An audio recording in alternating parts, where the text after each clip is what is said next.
Hi everyone. Hey Sina, how's it going? Hi RK, what's up? What's up? What's up? What's up? So here's what happened, everyone. We just did a Farsi room, and I was like, I feel sick. I don't know what's wrong with me, whatever. I don't have COVID. I did so many tests.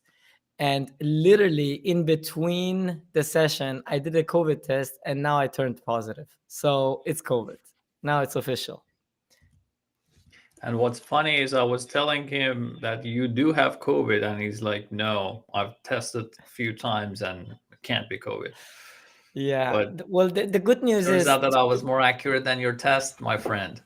yeah, the good news is tomorrow I'm gonna go and do a PCR and they're gonna give me this, this recovery certificate. So they leave me alone next time they wanna, force everyone to do a vaccination or something. Yeah. Anyways, So let me send this announcement to a few places to tell them we are going live, and then we can sure, get going. sure. I am I have sending so you many groups that the I'm in. link. You got the link?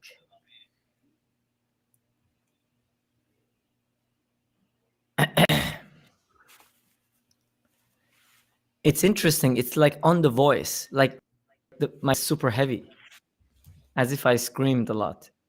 So weird. Yeah, so we have to be gentle with arcade this time. Um, okay, so the plan for today is to talk about the Bitcoin conference. Obviously, everyone knows about it. This is something that's been going on for several years and growing super fast. I think the statistics were like last year, 12,000 people attended, and that was in the heat of the bull market getting started. But this year, 25,000, so that's double in 1 year, which is amazing. Let's see what happens next year. um so RK went to the conference. I did not, because I'm generally skeptical of crowds and following crowds. So, so I was like, what is the potential benefit that I can get here? And well, all the talks are live, so I'll watch them a little bit at the time and a little bit after that. Then I was like, I'm talking with my friends online, so just travel to see people. And I was so busy with my fiat job, so I was like, yeah, maybe I'll skip this time. And RK went, even though he's a lot farther than I am, so it was a bigger commitment. But as he Indeed. was in the conference, he was keeping me up to date about all the people he met, all the fun he had, all the exciting things that happened, and constantly making me feel bad about not being there, and feeling that FOMO very intensely. But I'm glad he seems to have had a wonderful time, and he's now seems to be a lifelong customer of this thing. um, Many important things are announced generally, and I'm kind of getting a feeling that everyone that tries to announce something within 3-4 months of the conference, they just want to keep it on to announce it in the conference. And Jack Mallers does this really good every year. He's like trying to you know leak some news about, I'm going to announce something major, and everybody's like waiting all day for his announcements. And I think other companies will learn, as some of them also try. Like Samsung Mao was also a few days before the conference. You were hearing from everywhere that there are mic drops about to happen. and kind of people teasing us about their announcements.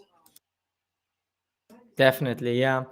I mean, to just give you some feedback on the atmosphere there, it was pretty amazing. I met probably the, the most sophisticated, but at the same time down to earth people in my life. Very intelligent, very social, and very nice people.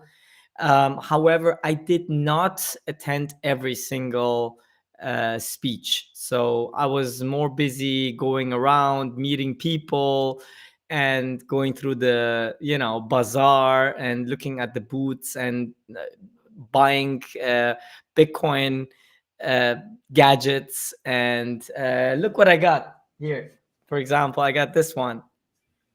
Pretty nice, Oh, isn't that's it? cool. Yeah.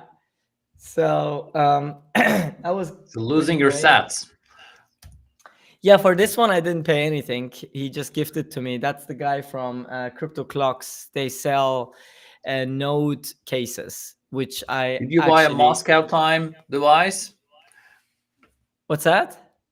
Did you buy a Moscow time device? The one that tracks blocks. Uh, No. you don't know Oh, you what the mean Moscow time meme is? no? So it's when, like, I think it was it caught on when Jack Dorsey had that Bitcoin clock, when he was presenting to the conference. Like, Oh, you I mean the think block it's clock? NBK's work, right? Is Yeah, it yeah, yeah. You mean their the work? block Yeah. So clock? The block clock. No, no, no, no. Yeah. I mean, NVK didn't have a stand. I mean, Bitcoin Magazine they were selling his products. They were selling the cold card and they were selling the block clock, but it was way too expensive. That I would never buy it out, to be honest. I bought this yeah, one. I don't want to part with my sats. Yeah, it's just a waste of like, and it's just a gadget, if you have But I think, like, some people were like, "Yeah, what this thing is in the Congress," and thought this is probably probably Moscow time or something like that. But yeah, um, yeah. uh, so basically, so actually, one question about NVK. I was wondering why he didn't have the a live talk about security and things like that, while, like, you saw Ledger and other ones attend. They actually had this stage for talking about security and things like that, and they sure as hell they talked about the other shitcoins that they accept on the hardware wallet. But I was wondering, yeah, NVK's place is NVK's missing here.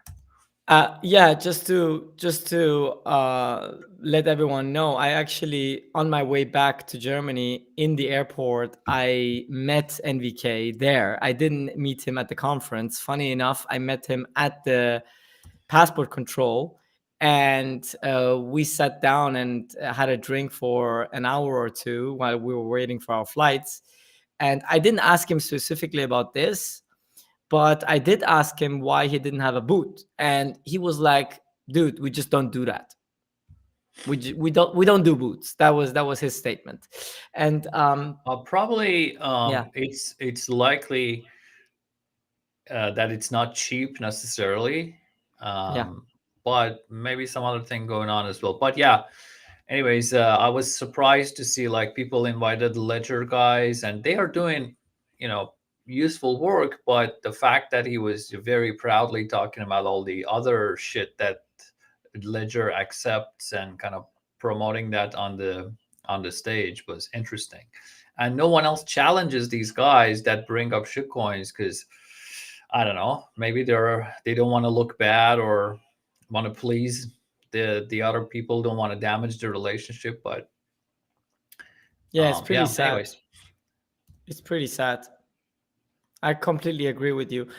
I mean, there was also a lot of shitcoin boots, which was pretty sad as well. But I guess it's just a matter of time until we have more and more Bitcoin um, only companies So tell me that more can. about the shitcoin boots. Like, it was like a prominent booth, very clear that this I is. NFT I did. or some other Yeah, shitcoin? yeah, yeah. Some NFT bullshit. I didn't, to be honest. I was so pissed off that I didn't even want to get close to them. I didn't even go close to them. I didn't want to even know what they want to sell. Oh, so So that means the conference intentionally signed them up, and it wasn't like anything ambiguous about it. It was super clear what's going to happen, and they got the money and they yes, allowed them in. Okay. yes, yes, exactly. It's all about the money. If they don't make money, they're unable to host such a big event. So it's really unfortunate. I was really frustrated about that part. But at the same time, you had Michael Saylor there. I met him. I didn't chat with him, but I saw him. I saw pretty much any prominent Bitcoiner and all the plebs that you meet on Clubhouse. I met them. It was really, really fascinating to see faces and personalities based on voices or tweets that you have seen before. No one is as toxic as they are on online in person. It's quite interesting. Yeah, that's the feature of social media because you are distant. You're more likely to treat people as a robot or something like that, like dehumanize people because it's just a screen, and you don't see the human on the other side. That's Yeah, interesting. But also something else that really like I see this theme emerge all the time is how nice and easy to communicate with are the Bitcoin people basically. So like anytime I'm meeting a Bitcoiner, we are instantly, familiar with each other because we know what kind of values the other person has. And yeah, like anytime I've asked for help, Bitcoiners have been really generous with their time, and it's like it's this little community where not little, but it's this community where people are ready to help, especially because I guess we have sympathy for one another because we are in this to make a change in the world, right? So and we are ready to help everyone else join and get on board who's willing to. So I like that a lot about Bitcoin. It's this sort of sense of community, sense of support and help. yeah. And you I were totally telling agree. me, meeting people in person also, uh, you know, had the same energy, right? Yeah, for sure, for sure, for sure, definitely. Yeah, absolutely. Okay, so I'm glad you had a lot of fun. You met lots of people and drank 20-year-old, however, how many years old wine? Well, according to Dr. Jack, it's a 25-year-old. Actually, I have the picture of the bottle. It was saying it's from 2001.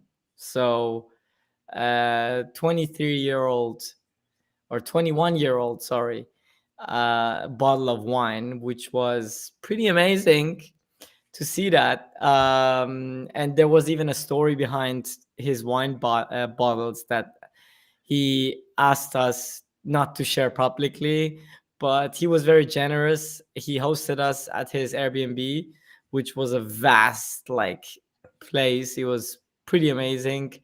And other guys joined as well. We sat down and we had some drinks together. And after that, we went to dinner with the Cafe Bitcoin guys. Everyone, like Bitcoin Tina was there, American Hodl was there, Joe was there, like Neil, everyone that you meet on Cafe Bitcoin was there. So it was really great to meet everyone in person and to have a face. And it was really humbling because you sometimes imagine some people quite toxic and you think like they don't like you, but you meet them and they turn out to be completely different. But at the same time, there were some people that were just like the same. Like American Hodl, he's like copy paste. He's copy paste online or offline. It doesn't make a difference. He's the same online as he is offline. So yeah, so different people, different backgrounds, very knowledgeable, very down to earth. I would recommend anyone who's listening to go and meet Bitcoiners in person. It's worth it. It's worth your time. The human connectivity, the I mean, Sina just said it really well. If you meet a Bitcoiner, you share the same values, you immediately connect, and you cannot replace that through a Zoom call. It's just impossible. So it's a different experience. Yeah, I mean, connecting a face, putting a face to a name, or these days avatar. Like you talked about Neil, I remember him with his avatar, that yellow avatar that he has on Clubhouse all the time.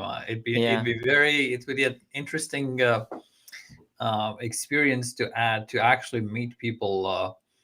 That the only thing you have from them in mind is their online persona, right? So Yes. surreal.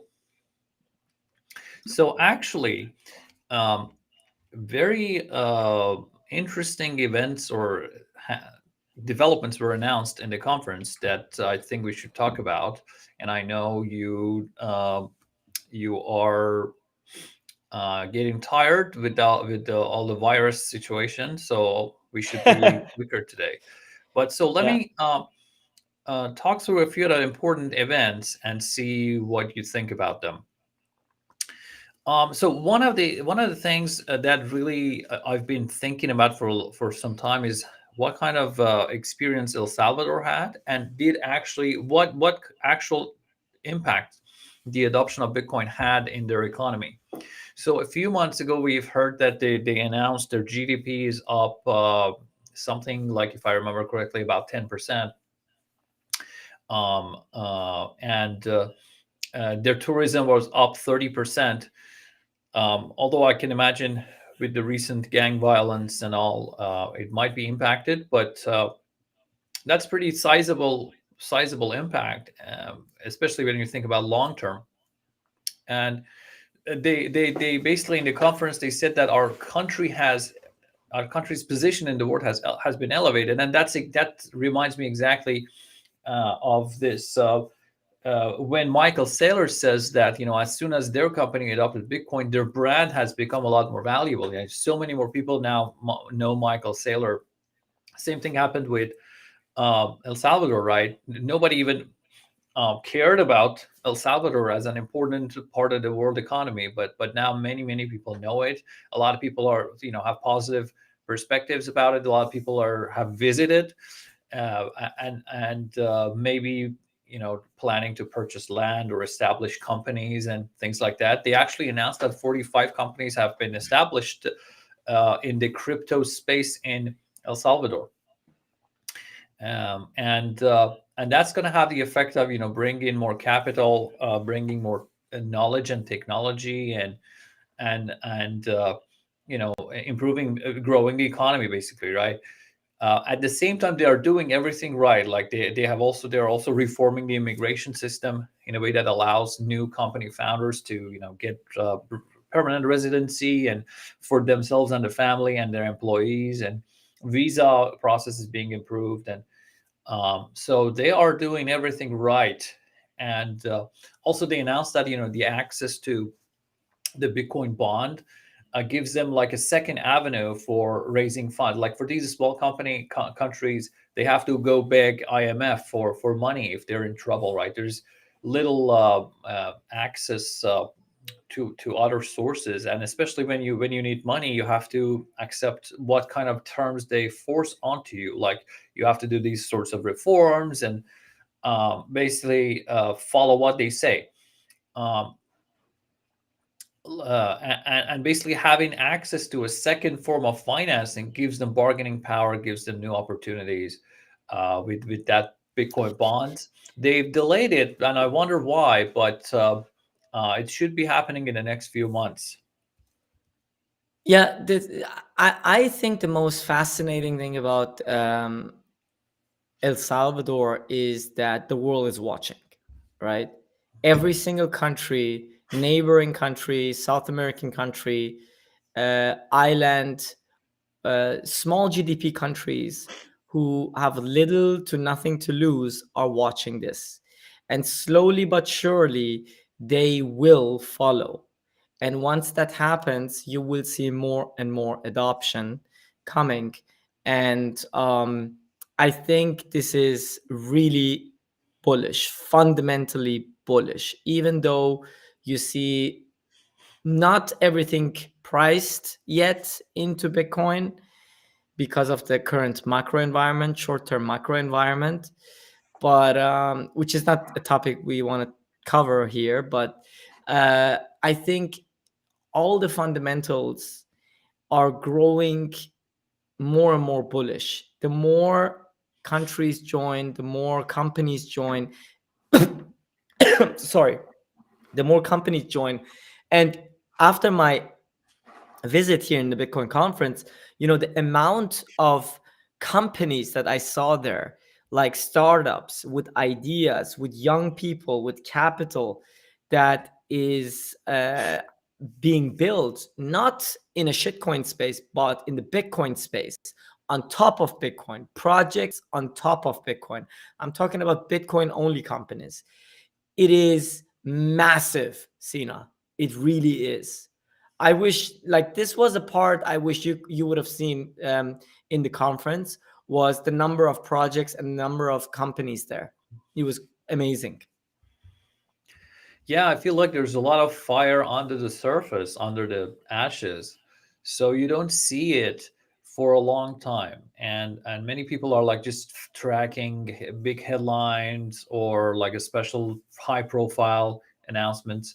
But I like to think about like all the stuff that are happening under the surface, and this is all positive, lightning adoption going through the roof, number of companies on Bitcoin going through the roof, number of jurisdictions that are thinking about adopting Bitcoin, increasing rapidly. Uh, Politicians, number of politicians that are pro Bitcoin increasing rapidly. Number of hedge funds and Wall Street folks and banks who are trying to get more compatible with Bitcoin. Increasing number of just the raw adoption of Bitcoin among people increasing rapidly. Number of people attending the conference exponentially going up.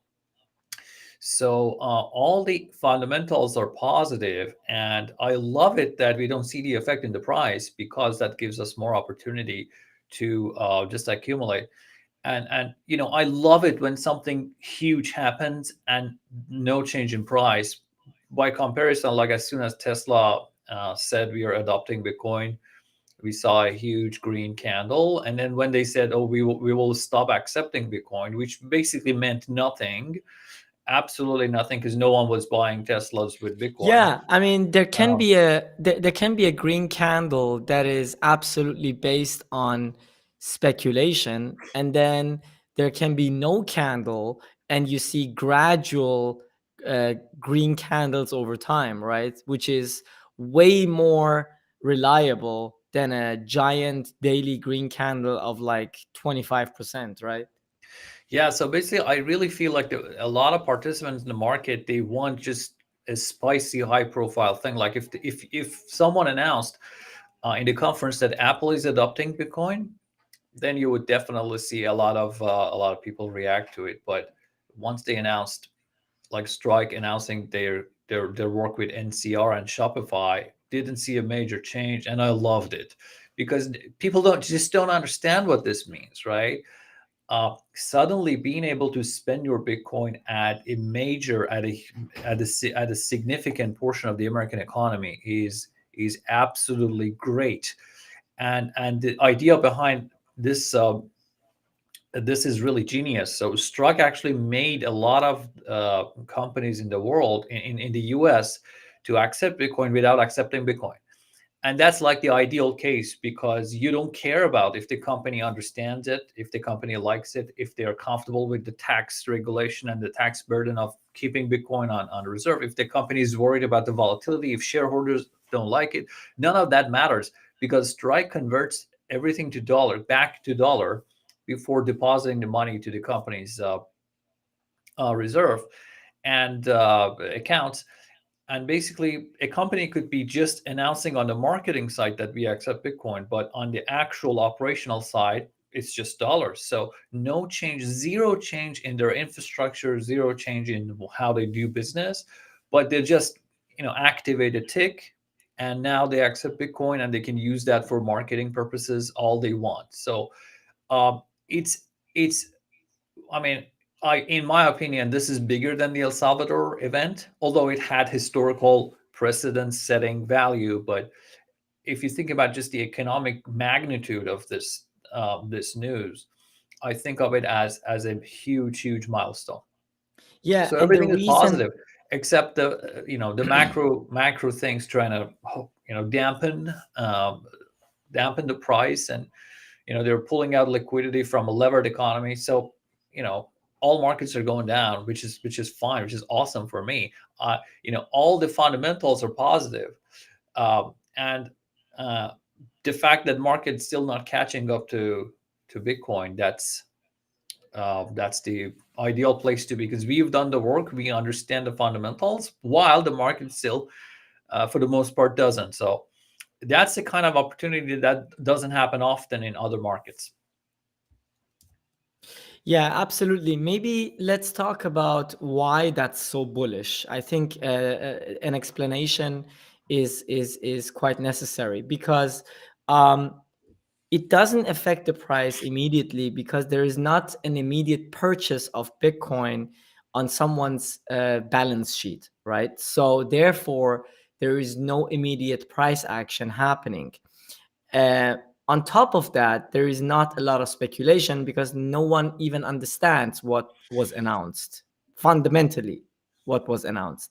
So here's what was announced. What was announced is basically, you can in the future go with your Bitcoin, your private wallet Bitcoin, with your own keys, to any store in the United States, which is the largest economy in the world, and purchase goods and services with it. So let that sink in. It doesn't sound as bullish, because you would say, okay, but I'm spending the Bitcoin, right? So therefore, the accumulation should go down, which is not true, because if you understand what problem has been solved, which is, we finally get rid of all the intermediary companies such as Visa and MasterCard, who have a monopoly of payments and charge 3+% of margins at the retail sales. And the retail companies are suffering, because they have to give so much away to these companies. And that will not force, but it will incentivize every retailer to accept Bitcoin. And if the retailer prefers Bitcoin, not the currency Bitcoin, but Bitcoin, the network, okay? That's important. The distinguishment between Bitcoin, the asset, and Bitcoin, the network. So if if a retailer says, I don't want to use the Visa network because it's way too expensive to receive dollars, I want to receive dollars using the Bitcoin network. Why? Because I pay almost no fees and I get dollars.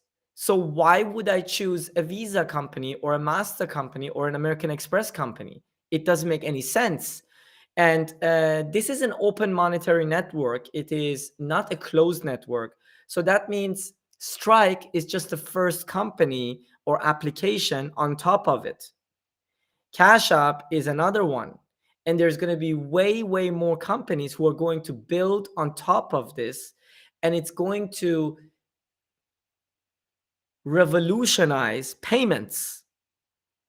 It's going to completely change commerce, not only locally in the United States, but also internationally. You can send fiat, forget about Bitcoin. You can send fiat using this decentralized network anywhere in the world without any intermediary, with no fees, right? Once there is more and more adoption. That means on a global level, you're going to have massive incentives for import companies and export companies on a B2B level as well, who are going to use Lightning. I mean, now it's too small. We need more liquidity on the Lightning network to reach that level. But ultimately, These are signs that we're getting there and it's going to change everything.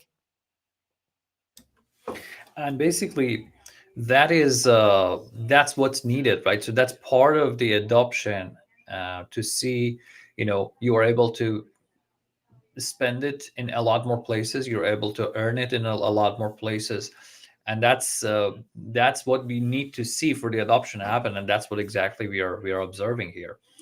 And like you said, doing business with Visa was nice because they had a big network. They had a really large network that connected everyone, and that's what actually convinces many retailers to pay that 3%, um, to gain access to this huge pool of customers. Now, Visa can't reduce that further because they have overhead, right? But Bitcoin can, and um, the power of being able to accept payments with zero fees is so immense, and like we discussed earlier, 3% reduction in your in your revenue can be really damaging for your profits, right? So if your margin is like only 6% in business, and you're losing 3% already for payments, that's 50% loss of profits, right? So it can be really big, especially for smaller players, and this will over time, demonstrate to be demonstrated to be really wise economic choice, for the first companies that adopt and promote their Bitcoin acceptance as payment.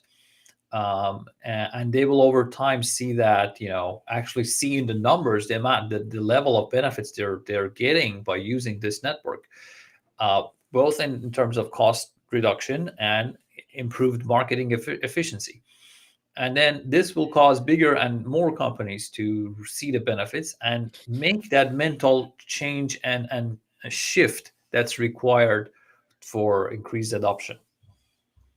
Yeah, and also, Sina, don't forget, a lot of people don't even know about Bitcoin. They have never experienced it. So while they're receiving their dollars, they all of a sudden see, oh, I'm using actually the Bitcoin network. Let me look at this. What is it? It's going to also be a huge marketing for Bitcoin as an asset, which is going to create more and more adoption.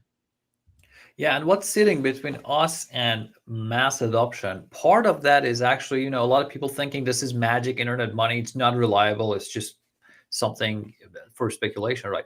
All of these events would change that, and like over time, build this perception in people's minds that this is a serious, reliable, trustworthy, powerful technology that's not weaker than the dollar, as a lot of people are like, dollar is backed by the US, but this thing is backed by nothing. These perceptions will definitely be changed as more and more companies and systems use Bitcoin and demonstrate to people how it works, how easy and effective and low cost it is, and kind of, a lot of people, they don't have the bandwidth or attention yet to understand what's going on, and all of these events would change that. So that's why it's really, really fundamentally bullish. So yeah, and it's all great that we can observe this and understand it while most of the world is still sleeping on this trend. On other news, 100%. we heard that Madeira and Prospera regions in Portugal and Honduras made Bitcoin legal tender. And that was also really big to me, because it kind of follows what we discussed earlier about the adoption curve. In one of the previous Bitguide sessions, we were talking about global reserve assets and what makes dollars so powerful, and what makes it hard for Bitcoin to be adopted as a reserve yet. Um, and so basically, there we talked about this idea that dollar is a network, and it's a very strong network, and it has powerful network effects, which prevents competitors from chipping away market share, basically, if we can call it market share. Then the way I think about it is like dollar network has US in the center and maybe other Western economies around it. And then we have the broader global participants further away from center. And then at the edges, we have countries like Russia, uh, Iran, Venezuela that are alienated from the dollar system and are being kind of pushed away and sanctioned using the system. And then we have other countries that don't have their own money and or have very little economies that are impacted in a negative way by the way dollar is managed and by US's control over the dollar. For example, El Salvador was saying this is a huge problem for us when the US prints money, because when they do it, they can distribute it to their own people, but it doesn't get distributed to our people. Basically, that means wealth is being shifted away from El Salvador to US when the US prints money. Um, and so these are smaller countries, and the ones that are alienated and they're hurt the most by the dollar system, they are the ones that are the most likely to adopt a different system. And we see like it starts with the weakest and smallest economies that are at the edges, and they don't have anything to lose from adopting Bitcoin, right? But the leeches who are benefiting, who are like sitting at a like advantageous position and benefiting from the dollar system, that would be the last to adopt it.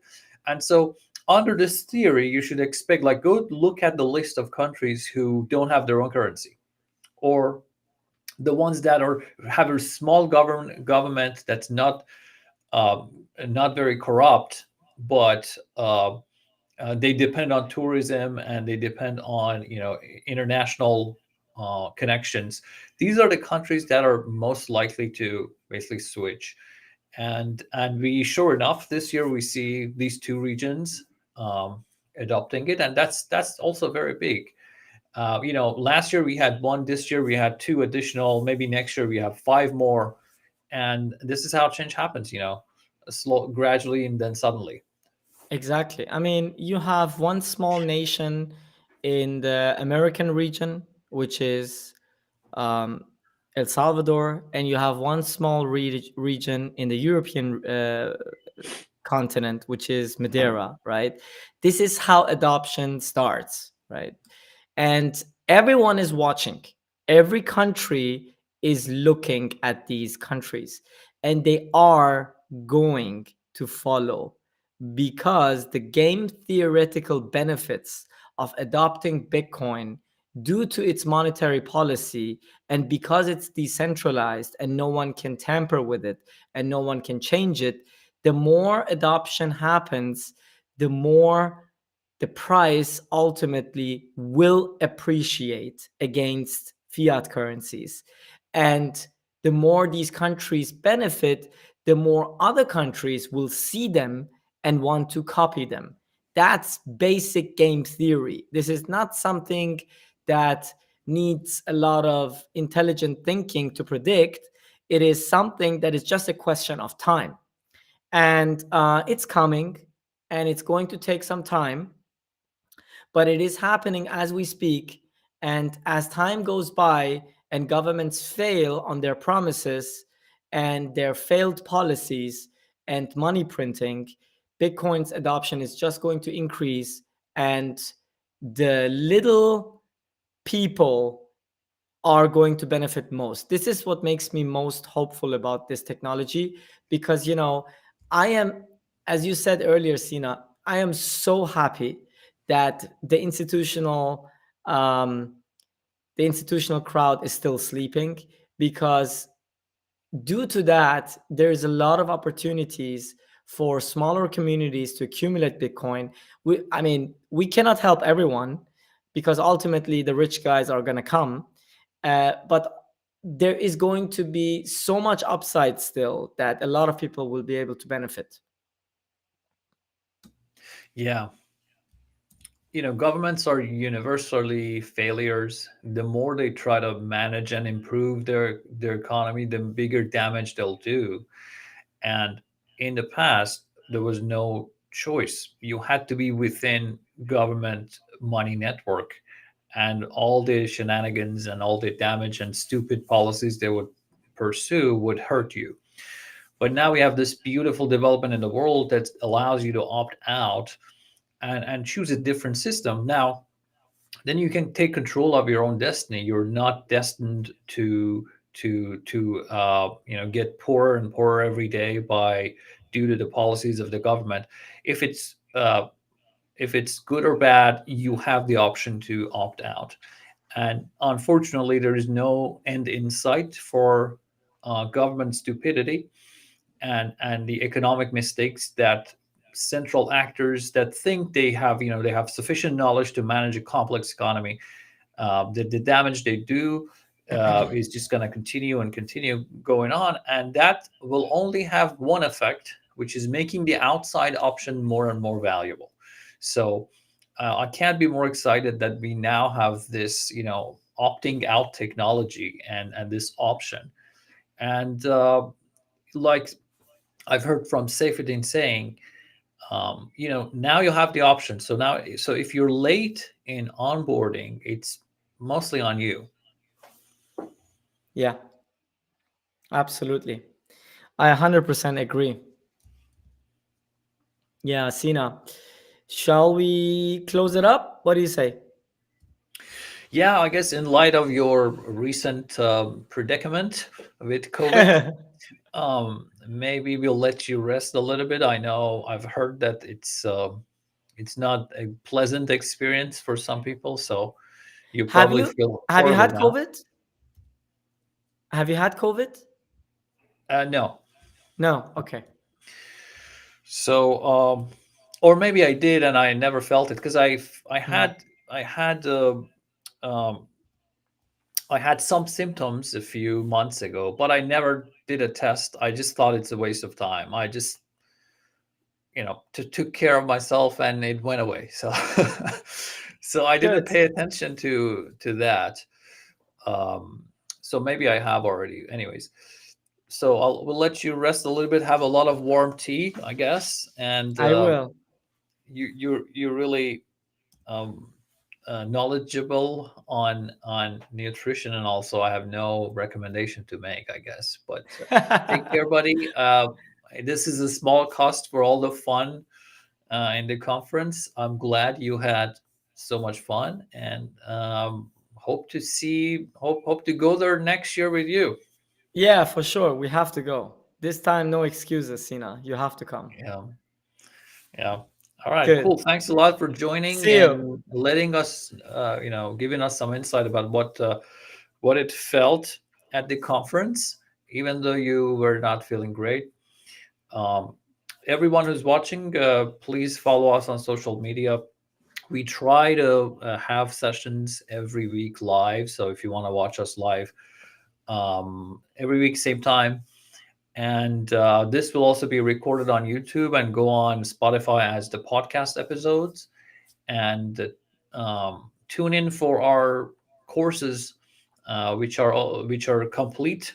At least our first course is recorded. It's only a matter of time until we announce it and put it for public use. Thanks a lot, everyone. Thank you, Sina. Take care.